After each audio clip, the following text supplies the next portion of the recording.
Saturday was a very important day for the people of Inishturk. On Taoiseach Charles Haughey arrived on the island to formally switch on the power. But many people travelled earlier by boat from the mainland to be present for this historic occasion.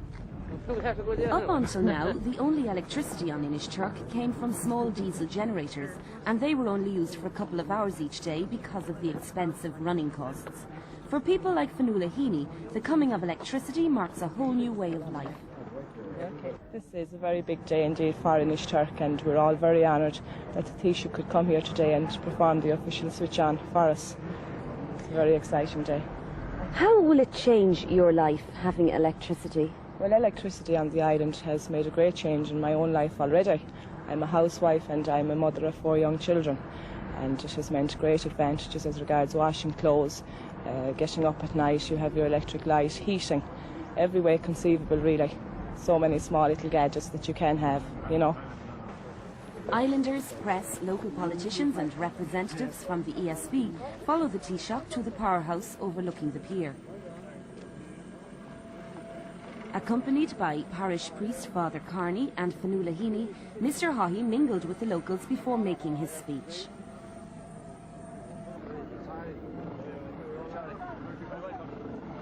That electricity should be supplied to Inishturk, Clare Island, Inishboffin and Dursey Island. This was the second time for the Taoiseach to set foot on Inishturk. The first was over 50 years ago when Eamon de Valera visited the island. It's a great privilege and an honour to have been invited to participate in this ceremony today, to have the opportunity of turning on the light. I am frequently accused of doing exactly the opposite to shedding light on situations.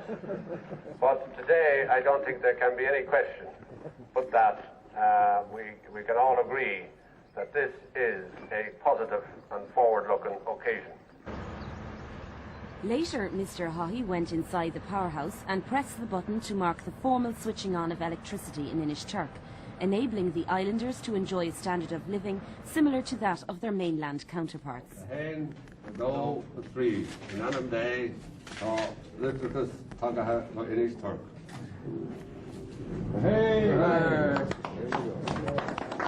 It was smiles all round and a handshake from senior ESB executive Paddy Moriarty.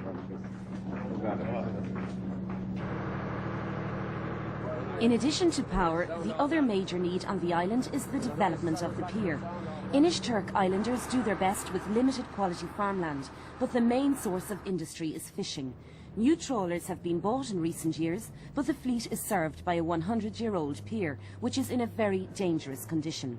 The boats have to be tied up 11 miles away in Cleggan during the winter months, leaving the island totally isolated. The situation hasn't changed since we reported there in 1985. You're talking about piers, you're more or less talking about a lifeline, like. You aren't talking about something, it's something that must be like towards the life of the people, you know. So, looking at it from that point of view, I think it's at this stage more or less a must like to have it. The £300,000 needed for a new pier won't come from the Gaeltacht because Inishturk isn't Irish-speaking. It must come from the Department of Finance. Well, over the last number of years, the Community Council here on the island have been making submissions to the various government departments concerned with the problem, but unfortunately so far nothing has been done. Well, various reports and surveys have been done, but the repairs have not been carried out. And at the moment our pier is in a very serious condition. In fact, part of the end of it is in a point of total collapse, and it is a risk to life, and I don't say that lightly. Now, we would hope that with the population of Inishturk continuing to increase, we would hope that we would be able to get something done with the pier.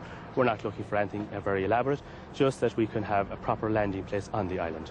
And the fact that we cannot keep boats on the island for 2 to 3 months of the winter creates a great hardship to the island, a hardship that we would like to see removed quickly. After power, the other major issue on the island is the 100-year-old pier, which is in danger literally of falling into the sea. Will any money be forthcoming from the Department of Finance to redevelop and save the fishing industry here?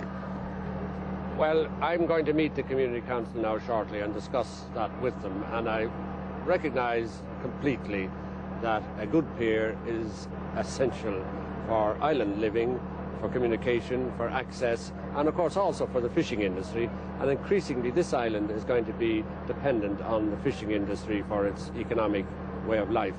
So I hope to be able to bring some encouraging news to the Community Council with regard to the pier. It has been deteriorating for many, many long years now. It's been an outstanding problem, but I hope we might be able to see our way to do something positive about it. What sort of time are we talking about? Well, we'll be talking about a year or two, I think.